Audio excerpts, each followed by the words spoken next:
할게요. 인생에 있어서, 여러분들 인생에서 가장 귀한 것이 있다면 여러분들은 무엇입니까? 나의 인생에서 가장 귀한 것, 가장 소중한 것. 아마 이렇게 해가지고 답을 제가 물어보면 아마 각자의 대답은 아마 다 다를 것이라고 생각합니다. 물론 같아야 되겠지만 다르다는 얘기. 뭐 어떤 사람은 나는 돈이 좋다, 돈이 최고야. 그런 사람도 있겠죠. 돈이 최고다. 돈이 최고다 보니까 나는 다이아가 많았으면 좋겠다. 아니면 뭐 금이 많으면 좋겠다. 뭐 이런 사람도 있을 것이고, 아니야, 나는 권력을 한번 잡아봤으면 좋겠다. 권력, 뭐 명예 등 이런 뭐 이야기를 할 수 있습니다. 나는 뭐가 가장 소중해? 아니, 나는 내 아들이 가장 소중해. 내 딸이 뭐 소중해. 뭐 자녀가 가장 소중하다고 말할 수 있는 사람도 있을 것입니다. 그러나 사실은 이와 같은 것이 만약에 앞에 건강이 없다고 한다면 이 뒤에 것은 사실은 무의미한 거예요. 별 볼 일 없다 그 말이야. 아무리 돈이 많고 뭐 다이아가 막 우리 집에 막 손만한 두목만한 것이 있고 권력을 가지고 있다 할지라도 사실은 건강이 없다고 한다면 사실 저 뒤에 것은 우리가 다 아는다시피 다 인정할 거예요. 별 볼 일 없죠 이거. 별 의미 없죠. 건강이 내가 없다면 별 의미가 없다라고 하는 거예요. 그러니까 결국은 내가 어떤 치명적인 질병을 가지고 있다고 한다면, 질병이 왔어요 나에게. 치명적인 어떤 질병이 왔다고 한다면 이 우선순위가 바뀐다라고 하는 거예요. 처음에는 뭐 돈이 좋다고 하더라도 내가 어떤 건강에 이상이 딱 오게 되면 우선순위가 바뀌는 거예요. 뭐가 좋더라? 역시 뭐니 해도 머니가 아니라 건강이더라. 이렇게 말이 바뀐다라고 하는 거예요. 우선순위가 바뀌는 거예요. 우선순위가. 처음에는 이게 좋았는데 그게 아니다라는 거죠. 왜? 건강의 어떤 치명적인 질병이 나에게 온다면 그렇다고 하는 거죠. 그럼 내가 또 이제 이렇게 질문을 할게요. 여러분에게 또 죽음이 찾아온다면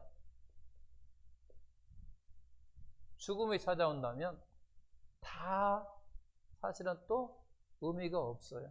그럼 뭐가 중요한 거예요? 죽음이 우리가 찾아온다면 뭐가 가장 중요한 겁니까? 내가 구원을 받았는가? 영생을 얻었는가? 내가 거듭났는가? 내가 하나님의 자녀인가? 이거보다 더 중요한 건 없어요.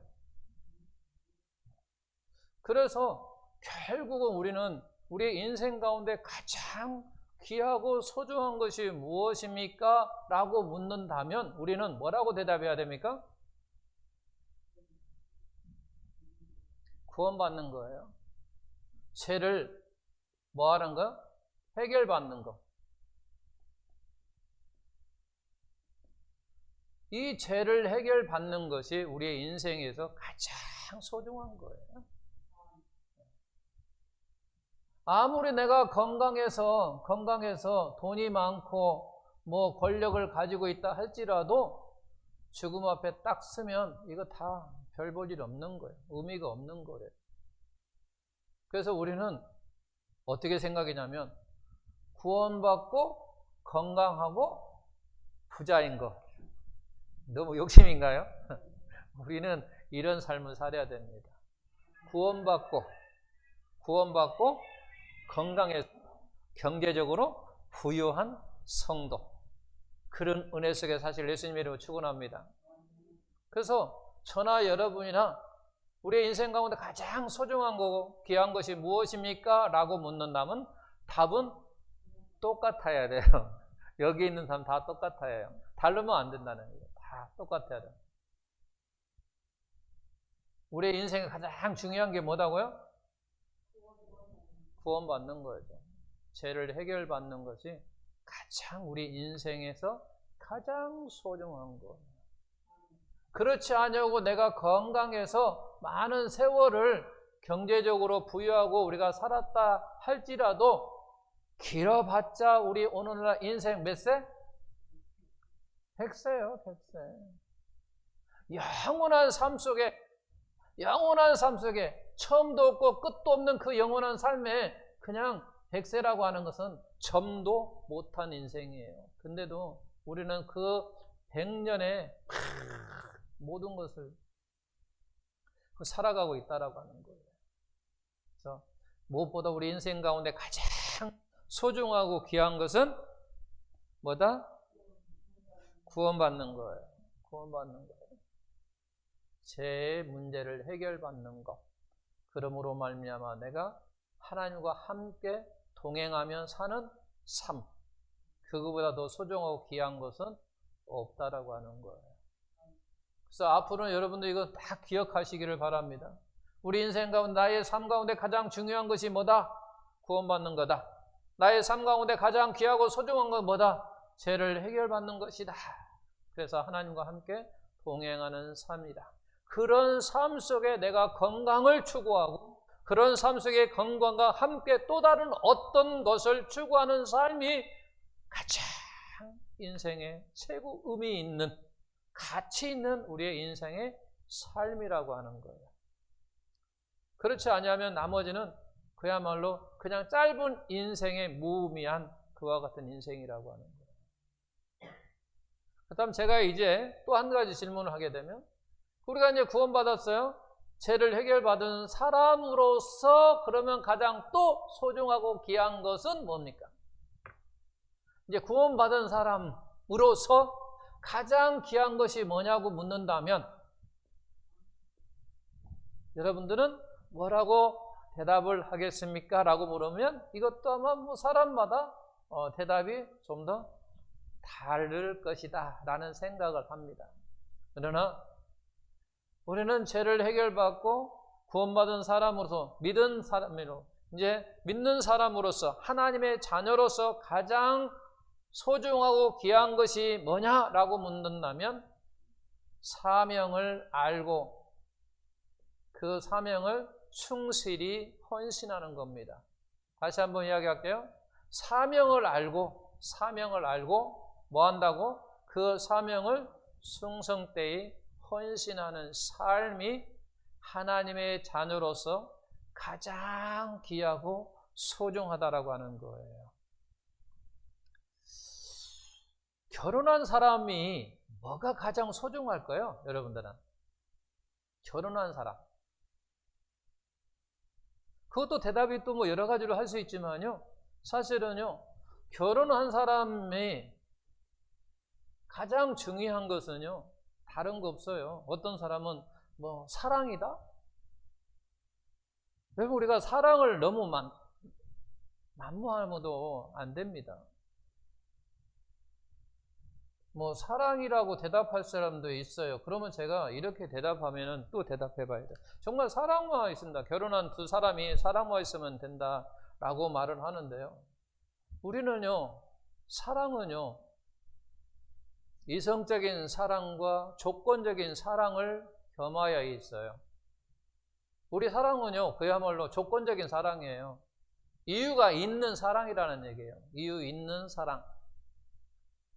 그렇지 않습니다라고 말하는 사람도요. 아내가요. 한 번은 만약에 바람 피면은 용서할 수 있어요. 근데 두 번, 세 번, 네 번, 다섯 번, 여섯 번 해도 과연 용서하고 살 남자가 있을까? 저는 없다고 생각해요. 반대로 마찬가지라고 생각해요. 남자가 한 번 바람 피면 물론 용서할 수 있어요. 두 번, 세 번, 네 번, 아니 다섯 번, 호세아에서 나오는 것처럼 6번. 그래도 용서하고 받아줄 수 있을 사람이 있을까? 없다라고 한 얘기예요. 그러면 사랑이 아니라고 하는 거예요. 그게 조건적인 사랑이라는 거예요. 이유 있는 사랑이라고 하는 거예요. 그리고 우리 인간은요, 절대 하나님의 사랑을 할 수 없는 거예요. 성령이 개입하지 않으면 절대로 우리는 조건적인 사랑이고 이유 있는 사랑이지 절대로 할 수 없는 사람들이에요. 그래서 결혼하면 사랑보다 더 중요한 게 뭐냐면요, 각자의 사명이에요. 무슨 사명이냐? 남편은요, 좋은 남자 되기 위한 사명이에요. 여자는 여자들도 마찬가지예요. 여자도 좋은 아내 되기 위한 그와 같은 사명으로 살아야 돼요. 좋은 아내 되기 위해서, 남자는 좋은 남편 되기 위해서, 아내는 좋은 아내가 되기 위해서 서로 그렇게 살아야 된다는 얘기예요. 한 사람만 또 좋은 남편만 되기 위해서 몸부림치면요, 안 되는 거예요. 서로 우리가 결혼을 했으면요, 서로 좋은 남편과 좋은 아내가 되기 위해서 살아야 된다는 거죠. 이게 마찬가지로 우리가 하나님의 죄를 해결받고 하나님의 자녀가 되었을 때 우리는 어떤 생각을 하냐면, 나는 왜 존재하느냐는 얘기예요. 나는 왜 존재하느냐. 결혼했으면 결혼하는 건 그와 같은 사명이 있어야 되잖아요. 그러기 위해서 나는 좋은 남편이 되기 위해서 추구해야 되고 좋은 아내가 되기 위해서 추구하는 것처럼, 내가 하나님의 자녀가 되었으면 그러면 나는 왜 존재하느냐는 얘기죠. 나는 왜 존재하느냐라고 하는 거죠. 그것이 곧 사명이라고 하는 거죠. 사명이 곧 내가 존재하는 이유예요. 내가 왜 존재하느냐?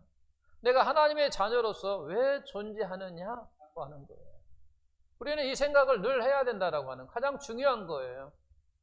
만약에 하나님께서 그냥 가볍게 생각한다면 우리 그냥 평상시에 하나님이 우리를 불러주지 아니하시고 그냥 내버려 뒀다가 죽기 직전에 불러도 되거든요. 그런데 왜 내가 이렇게 건강할 때 하나님이 나를 왜 불렀을까? 하나님의 자녀를 만들었을까? 이런 우리는 생각들을 늘 해야 된다라고 하는 거죠. 만약 그렇게 생각하지 않고 살아간다면 마찬가지예요. 결혼한 사람이 만약에 자기 사명이 좋은 남자가 되기 위해서, 좋은 아내가 되기 위해서 서로 이런 사명을 가지고 살아가야 하는데, 만약 그렇지 않고 살아간다고 한다면 반드시 후회가 되고 문제가 발생한다라고 하는 거죠.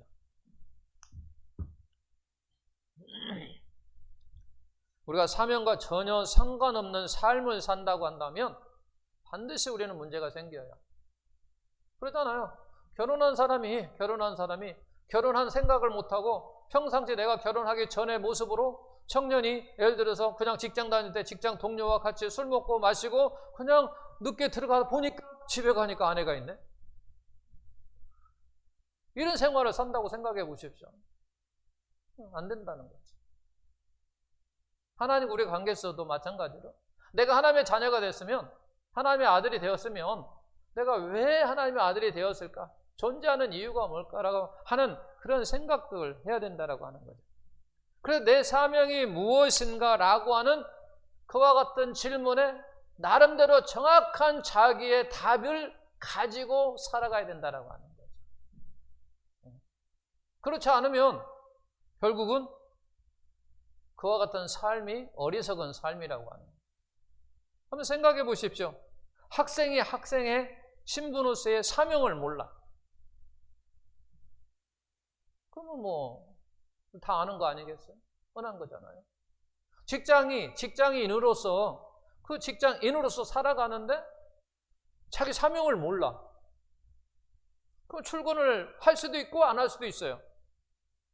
자기 사명을 모르니까.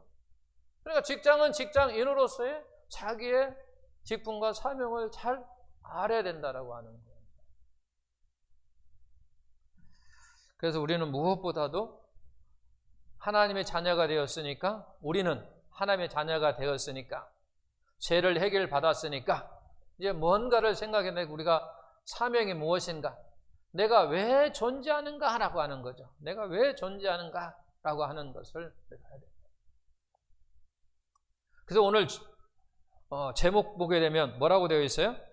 오늘 잃어버린 사명을 회복하라고 하는 거죠.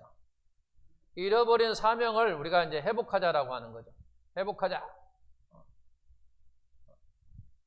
그래서 첫 번째, 사명이라고 하는 것이 성경에서 나오는 사명이 무엇인가? 첫 번째는 그와 같은 질문을 합니다. 성경에서 나오는 사명이라고 하는 것은 무엇인가? 두 번째는 우리가 사명을 잃어버렸어요. 회복하려고 하니까 잃어버린 거예요. 그러면 사명을 잃어버렸다고 하는 의미가 무슨 의미인가라고 하는 거죠. 두 번째는. 세 번째는 사명을 회복한다라고 하는 의미는 그럼 또 뭐냐라는 얘기죠. 그리고 우리는 어떻게 회복할 것인가 라고 하는 세 가지 질문을 가지고 답을 알아보면서 오늘 은혜를 나누고자 합니다.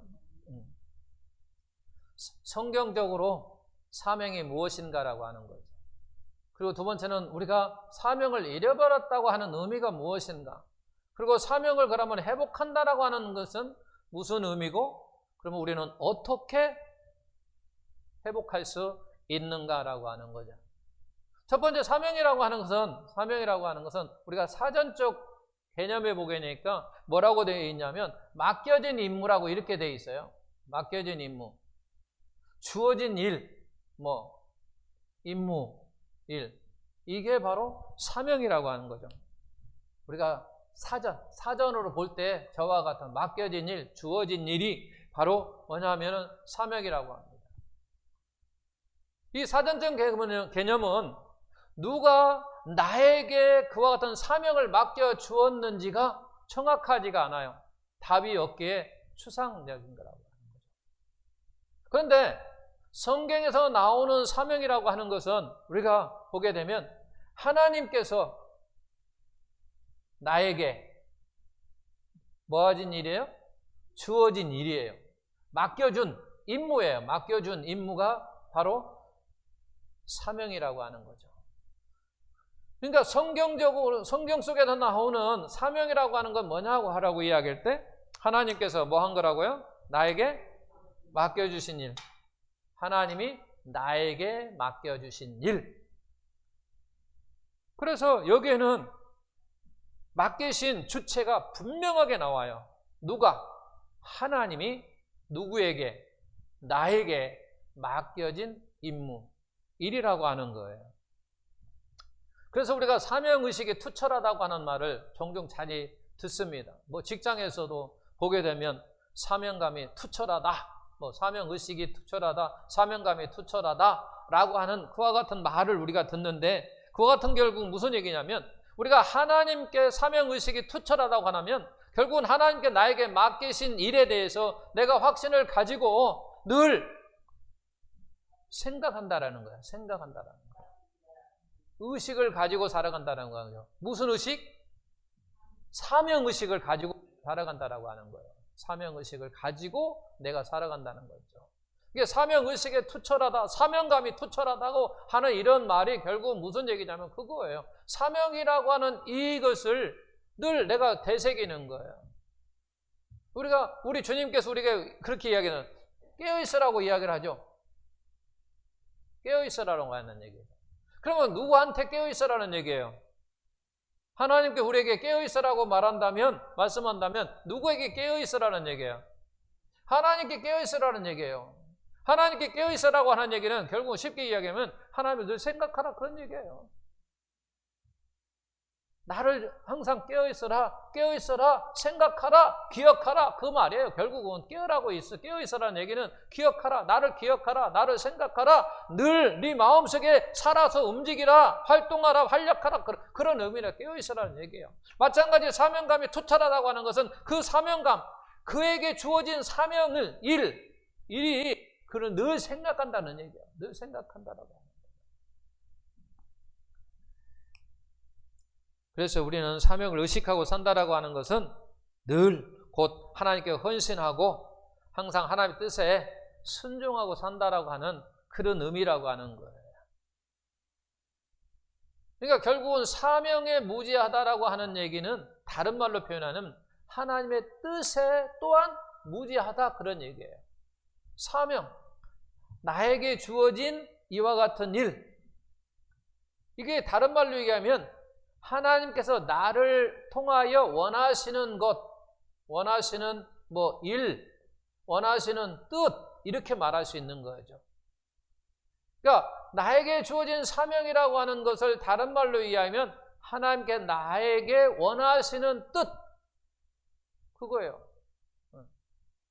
그래서 우리는 사명에 투철하다 그러면 결국은 하나님이 원하시는 일에 내가 순종할 때 사명감이 투철하다라고 우리는 말할 수 있다라고 하는 거예요.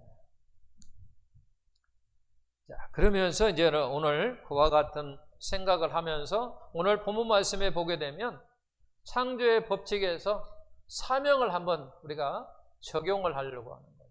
같이 적용해서 생각해 보려고 하는 거예요.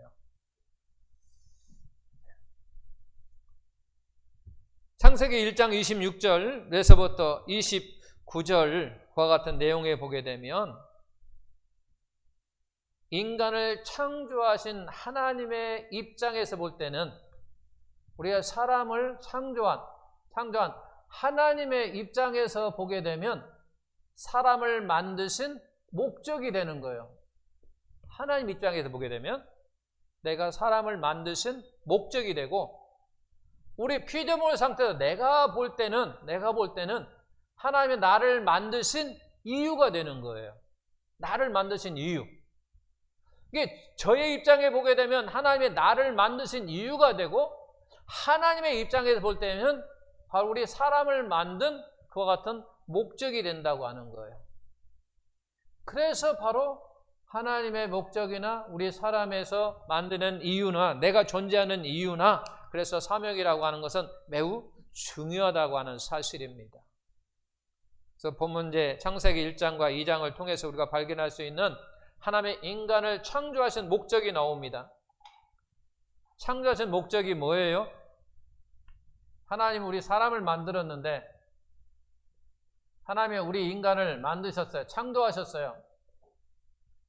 목적이 뭐예요? 목적. 모든 것을 다스리라고 말씀합니다. 모든 것을 다스리라. 그러니까 모든 것을 다스리게 하기 위해서 사람을 창조하셨다라고 하는 거예요. 우리 사람을 왜 만드셨다고요? 모든 것을 다스리게 하기 위해서 만들었다고 하는 거예요. 다스리게 만들겠다.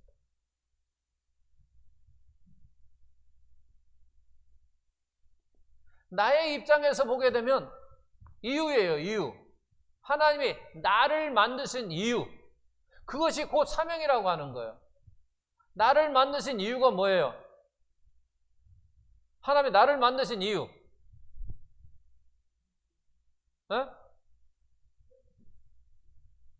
모든 것을 다스리게 하기 위해서. 하나님의 사람을 왜 만들었다고요? 나를 만드신 이유가 뭐예요? 모든 걸 다 똑같은 답이에요. 하나님의 입장에서 보면 목적이지만 나의 입장에서 보면 이유란 말이에요. 그 이유를 다른 말로 얘기하면 사명이라고 하는 거죠. 하나님. 또 다른 말로 얘기하면 나를 통하여 원하시는 뜻이 뭐예요? 하나님이 나를 통하여 원하시는 게 뭐예요? 모든 것을 다스리게 하는 거예요. 말만 다를 뿐이에요. 그러니까 하나님이 나를 통하여 원하시는 것이나 사명이나 하나님의 목적이나 사실 같은 거예요. 그러니까 하나님이 우리를 만드신 목적이 곧 내가 존재하는 이유예요. 우리 마찬가지잖아요. 어떤 사람이 시계를 만들었다고 생각해 보십시오. 내가 시계를 왜 만들었을까요? 제가 만약 시계를 만들었다면 내가 왜 시계를 만들었을까요? 사람들에게 시간을 볼 수 있도록. 그러면 시계가 말을 할 때는 나를 만드신 이유예요.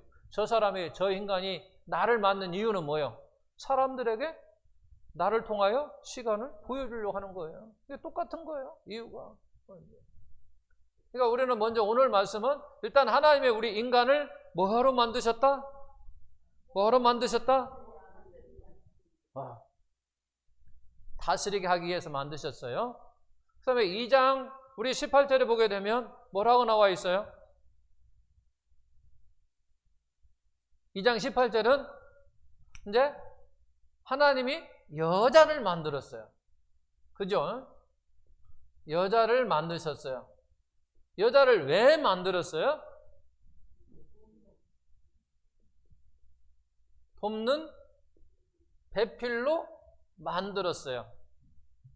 그러므로 말미암아 아담과 하와는 뭐 해야 되냐면 사명에 충성되이 뭐 해야 되냐? 헌신하고 잘 감당해야 돼요. 아담과 하와는 사명을 잘 알고 하나님께 사명을 충성되이 헌신하고 잘 감당해야 된다라고 하는 거죠. 목사님, 하와는요 돕는 배필로 만들었는데요? 아니요. 아담과 하와는 반드시 사명이 같아요. 그러므로 말미암아 충성되이 헌신해야 된다고 하는 거죠. 자, 아담을 왜 만들었어요? 우리가 아까는 사람이라고 이야기했는데 하나님이 아담을 왜 만들었어요? 모든 것을 다스리게 하기 위해서. 그러면 아담은 무슨 일을 해요? 모든 걸 다스리는 일을 해요. 그 일을 누가 도와요? 하와가 돕는다는 거죠. 그 일을 하와가 돕는다. 그러니까 제가 무슨 일을 딱 하는데 제 아내가 저를 도와줘요. 그럼 같은 일을 지금 하고 있는 거예요. 같은 일을 하고 있단 말이에요. 하나님이 아담에게 모든 것을 다스리라고 하셨단 말이에요. 그 다스리고 있는 아담을 하와에게 돕는 배필로 그에게 더하여 주셨어요. 그러므로 아담과 하와는 둘 다 함께 바로 사명을 잘 감당하는 자가 되어야 된다라고 하는 거예요. 그래서 하나님께서 그렇게 만드셨다라고 하는 거예요. 근데 이제 오늘날 이와 같은 일들을 많이 간과 대수롭지 않게 여기지만 오늘날 많은 부부의 갈등, 사회의 갈등 모든 것들이 이와 같은 창조의 법칙이 깨짐으로 말미암아 생기고 있다라고 하는 거예요. 그 다음에 이제 세 번째 또 한번 우리가 다 한 번 더 보게 되면, 자, 세 번째가 아니라 제 나름대로 세 번째인데, 자, 하나님께서 29절에 보게 되면 공급이라고 하는 단어가 나옵니다. 공급이라고 하는 단어.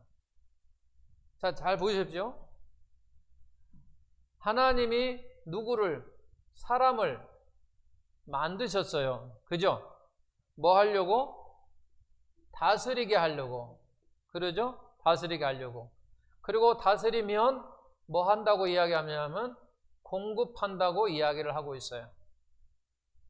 하나님이 사람을 만드셨어요. 왜? 다스리게 하기 위해서. 그리고 그 다스리면 네가 다스리면 내가 너에게 공급해 주시겠다고 이렇게 말씀하시는 거예요. 다시 이야기하면 하나님의 사람을 만드시고 그에게 사명을 주셨어요. 어떤 사명? 다스리는 사명.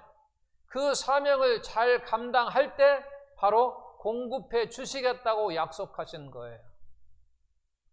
우리는 이걸 잘 기억해야 됩니다. 이게 순서예요. 순서. 우리에게 사명을 주셨어요. 뭐라고 하라고? 다스리라고. 그 다스리는 것을 우리가 잘 감당할 때 하나님께 나에게 원하시는 뜻을 내가 순종할 때 그런 얘기예요. 사명을 잘 감당한다고 하는 얘기는 또 다른 얘기면 하나님이 나에게 원하시는 뜻이 있었단 말이야. 그 하나님의 뜻이 내가 뭐 할 때, 순종할 때 뭐 한다는 얘기예요. 공급해 주시겠다라고 하는 거죠. 먹을 걸 주시다는 얘기예요. 죽을 것을. 아까 우리가 말씀 읽었잖아요. 너에게 주노니 29절 저 보게 되면 제가 몇 줄 그었는데 모든 나무를 너에게 주노니 모든 나무를 너에게 주노니 그것이 뭐가 된다? 너의 먹을 거가 된다는 얘기죠. 그러니까 공급해 주신다라고 하는 거예요. 공급해 주시는 거예요. 여러분 부자 되기 원하거든 하나님의 사명을 뭐 하면 됩니까? 잘 감당하면 되는 거죠. 하나님이 나에게 원하시는 뜻을 내가 뭐하면, 잘 순종하면 하나님이 공급해 주신다라고 하는 거예요. 이게 구약에서 창세기 1장에 하신 말씀이에요. 그리고 신약에 와서 마태복음 6장 31절 말씀 뭐라고 하고 있어요? 마태복음 6장 31절에 뭐라고 하고 있어요? 그런즉 너희는 먼저, 그랬잖아요. 먼저 그의 나라와 그의 의를 구하라. 그렇게 이야기하였어요. 구하라. 그리하면 이 모든 것을 너희에게 더하시리라. 우리는 이 내용 다 알잖아요. 앞에 무슨 내용이 지금 있어요? 입을 거, 먹을 거, 마실 거. 우리 의식주 문제예요. 먹고 마시고 입는 것. 그와 같은 것을 너희가 먼저 뭐하면, 그의 나라와 그의 의를 구하면, 순종하면, 너희가 사명을 잘 감당하면, 내가 원하는 뜻을 너희가 순종하면 뭐 하겠다는 얘기죠? 공급해 주시겠다라고 하는 거예요. 창세기 1장에 나오신 말씀이 마태복음 6장 예수님께서 말씀하신 말씀하고 의미가 똑같아요. 무슨 얘기냐면 앞에는 누구 할 일이에요? 사람이 할 일이에요. 두 번째는 누가 할 일이에요? 하나님께서 하실 일이에요. 그러니까 사람이 하시는 일을 잘하면, 순종하면, 사명을 잘 감당하면 뭐 하겠다는 거예요? 하나님에게 주시겠다라고 하는 거죠. 주시겠다. 공급해 주시겠다라고 하는 거죠. 공급해 주시겠다라고 하는 거죠. 그러니까 우리가 중요한 거예요. 우리가 인생 가운데 가장 중요한 것이 있다고 한다면 구원받는 거야. 구원받는 거. 제 문제를 해결하는 거야. 그럼 이제 구원받은 사람으로서 가장 중요한 게 뭐냐면 사명을 안다라고 하는 것이 그만큼 중요한 거예요. 왜냐하면 사명을 모르면 결국은 하나님께 나에게 주시는 공급이 없어요. 공급이. 내가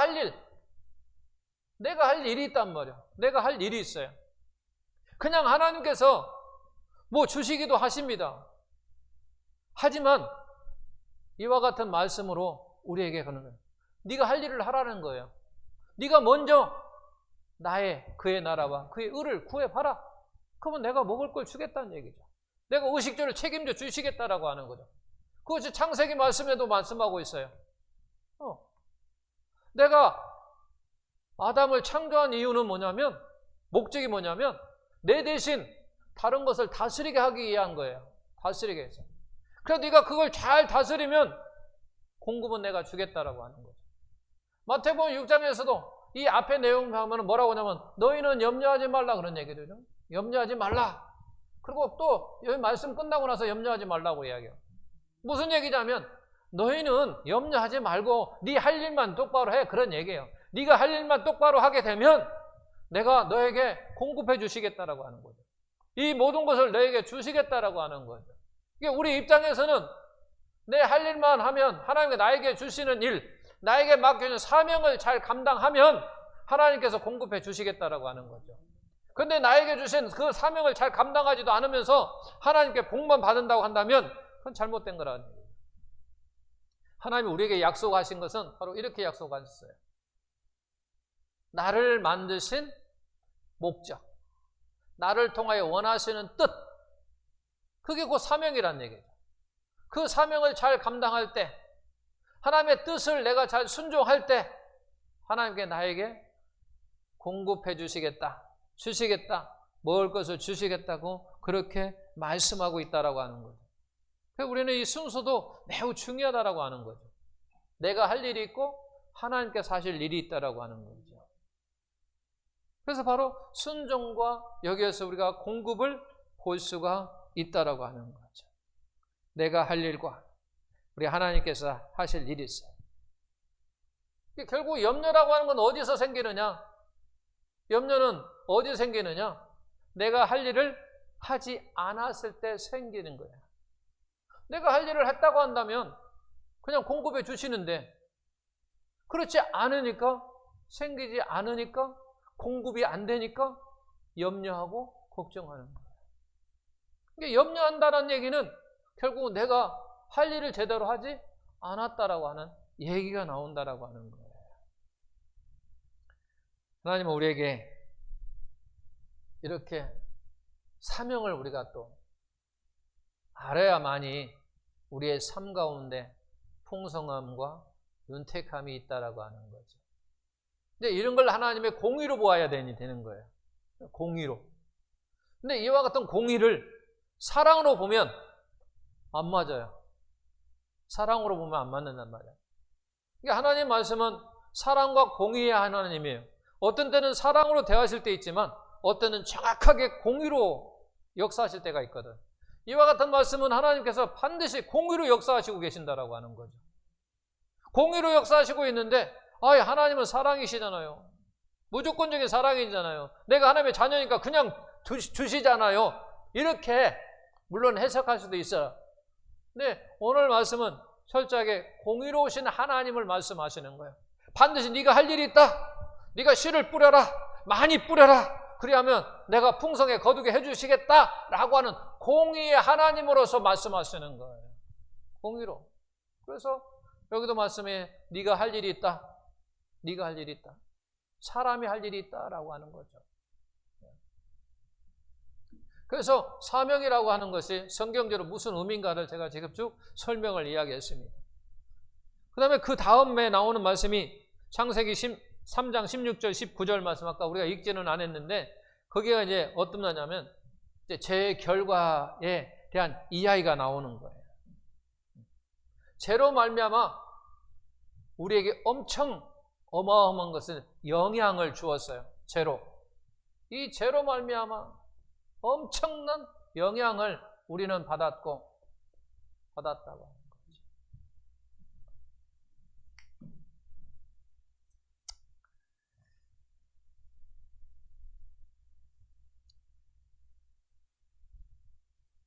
제가 가장 먼저 관계에 영향을 주었어요. 관계의 영향.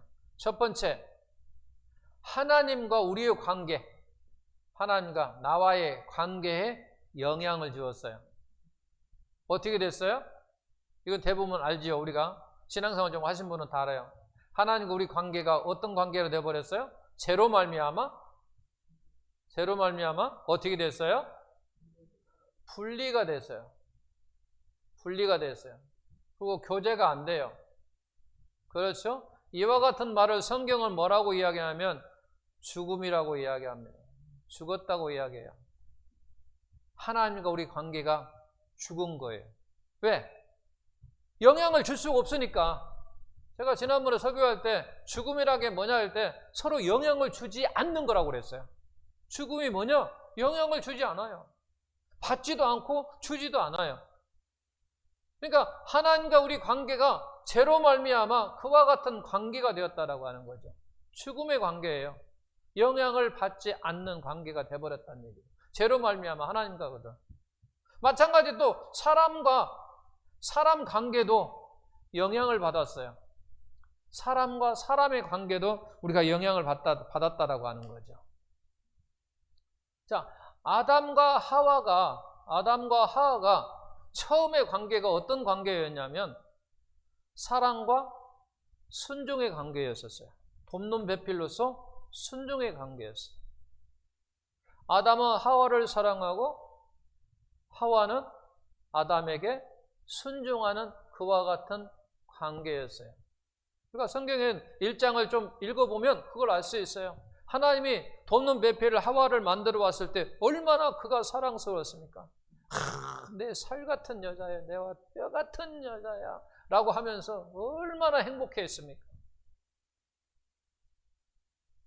그런데 이제 제가 들어오니까 그런 관계가 어떤 관계로 되어 있냐고 하니까 말씀을 보니까 남자는 아담은 하와를 무슨 관계로 됐습니까? 아시는 분? 다스리는 관계가 됐어요. 여자는 남자를 사모할 것이며 남자는 여자를 다스릴 것이다 라고 이야기가 나와. 성경책에. 다스리는 그와 같은 관계가 됐어요. 사랑하는 관계가 어떤 관계를 했냐면 다스리는 관계, 통치하는 단계가 됐어요. 그리고 아담은 이제 어떻게 됐냐면 순종의 관계에서 어떤 관계를 했냐면 거역의 단계가 됐어요. 거역. 순종의 단계가 아니라 이제 거역하는 거예요. 통치하고 다스리는 것을 나는 거부하겠다는 거예요. 거절하는. 거부하니까 그 가운데 또 뭐가 생겼는지 아십니까? 말을 안 들어. 그럼 뭐가 생겨요? 폭력이 생기는 거예요. 폭력이. 부부의 간에 다스리는과 거역의 관계가 되니까 이제 그 사이에 뭐가 생기냐면 폭력이 생기는 거예요. 남자가 힘이 있으니까 말 안 들어. 이렇게 됩니다. 이 죄로 말미암아 이와 같은 영향이 생겼다라고 하는 거죠.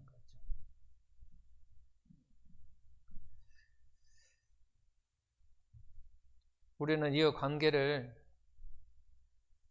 우리에게 영향을 미치고 있음을 우리가 간과하고 있거든요.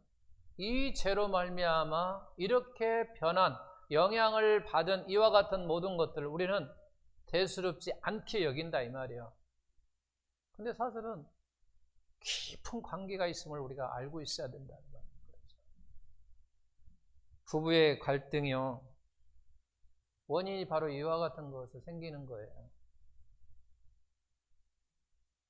그의 해결책은 오직 복음뿐이 없다라고 하는 거예요. 자, 영향을 받았어요. 영향을 받았어요. 시간이 됐으니까 오늘 여기까지 할게요. 그 다음에 뭐가 있냐면 그 다음에는 이제 사람과 하나님과 사람의 관계에 영향을 주었고 제가 사람과 사람의 관계도 영향을 주었고 다음 주에 할 것은 이 죄라고 하는 게 일에게도 영향을 주었어요. 일에 영향을 주었다는 얘기예요. 그럼 결국 뭐에 영향을 주었다는 얘기예요? 이 앞에 하나님께 나에게 맡겨주신 임무 여기에 도 영향을 받았다라고 하는 거예요. 이 일에도 영향을 받았어요. 그러므로 말미암아 이것이 맡겨진 이와 같은 임무가 뭐라고 그랬어요? 앞에 사명이라고 그랬잖아요. 사명에 영향을 주음으로 말미암아 그 사명을 모아버렸어요? 잃어버리게 됐다라고 하는 거예요. 우리가 사명을 잃어버리게 됐어요. 무엇 때문에? 죄 때문에 라고 하는 거예요. 다음 주에 이제 하기로 하고 오늘 말씀은 그거예요. 우리 인생 가운데 가장 중요한 게 뭐냐? 가장 소중한 게 뭐냐? 뭐라고요? 구원받는 거, 죄를 해결받는 거, 하나님의 자녀가 되는 거예요. 그러면 하나님의 자녀로서 가장 소중하다고 한 것이 뭐냐? 라고 할 때 사명을 아는 거다. 사명을 아는 게. 내가 하나님의 자녀라면 하나님이 나에게 주신 그 사명을 우리가 알고 충성되이 헌신하는 거, 잘 감당하는 그와 같은 삶이 우리가 되어야 된다라고 하는 거죠. 그럴 때 하나님이 나에게 뭐 해주신다? 공급해 주신다. 공급해 주신다. 나에게 무엇인가를 하나님께 나에게 주신다라고 하는 거죠. 이게 지금 포괄적으로 이야기하는 거죠. 큰 사명을 우리가 잘 감당하면 하나님이 공급해 주신대요. 그런 얘기예요. 지금 나는 하나님의 자녀로서 이제 하나님이 나에게 주신 그 사명을 내가 잘 감당하면 하나님께 나에게 또한 어떤 것을 그걸 복이라고 이야기하죠. 복을 우리에게 주시겠다라고 그렇게 말씀합니다. 이제 사명을 또 다음에 보게 되면 다 사명이 그럼 같으냐? 아니에요. 제가 이제 포괄적으로 사명이라고 말씀하셨지만 우리 장로님에게 주시는 사명과 우리 권사님에게 주시는 사명과 저에게 주시는 사명과 각각 또 이게 나눠진단 말이에요. 그러니까 어쨌든 우리는 나에게 주신 그 사명을 잘 감당할 때 뭐 한다는 얘기요? 하나님께서 복 주신다는 얘기죠. 복 받기를 원하십니까? 그럼 우리는 뭐 해야 됩니까? 사명을 잘 감당할 때 놀라운 역사가 우리의 삶 가운데 일어나게 하실 것입니다. 그런 은혜로, 그런 믿음으로 사시기를 예수님의 이름으로 축원합니다.